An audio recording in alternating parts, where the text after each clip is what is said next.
Nika Consulting is a management consulting firm that intersects the work of diversity, equity, and inclusion. And in that regard, we work to help organizations of all types, private, public sector, different sizes, different industries, to integrate into their business frameworks strategic diversity and intentional inclusion for the benefit of optimizing performance and success. I am incredibly passionate about this work because I see firsthand the benefits of being in spaces where there's a huge sense of belongingness and a huge sense of value and acceptance.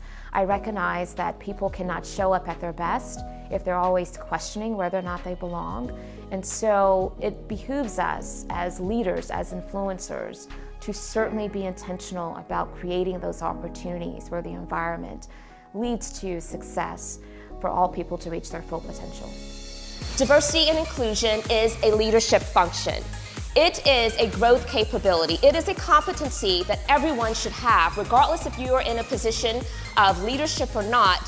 You have influence. I find that this is really important because too many people begin to think that the role of diversity and inclusion is solely the responsibility of those who carry the title of D&I officer, manager, director, or even the HR professionals. But the reality is that this is not true. We all have a role to play in helping to facilitate and foster diversity and inclusion in the environments in which we belong. Authenticity is at the heart of this work of inclusion and belonging because it allows people to feel free to lean into who they are, their identities, their beings, and that's a place of comfort and psychological safety that I think creates an environment where people can fully contribute at their highest level, and that's important to me. The reason this is important is because sometimes we navigate through life believing that we shouldn't notice difference, right? People will say to me, Dr. White, I don't see color, I don't see race, I don't see gender. And the bottom line is that I think that they're well-intended, but we need to be able to notice difference. I really like to meet clients where they are. I like to do an audit or an assessment to discover where are the gaps, where are the opportunities, and even inventory what they're doing well, because I find that oftentimes it's a matter of just putting some momentum around those areas that gives you the traction to then elevate the work to the next level.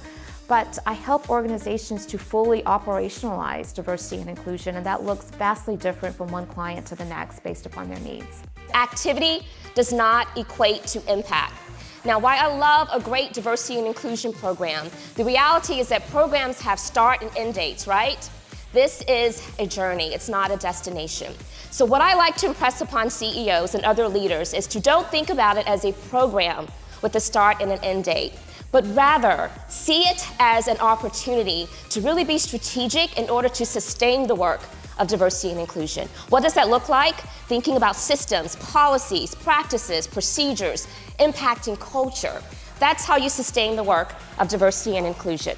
I would love the opportunity to work with you to help take your diversity, equity, and inclusion initiatives to the next level, to optimize performance and organizational effectiveness.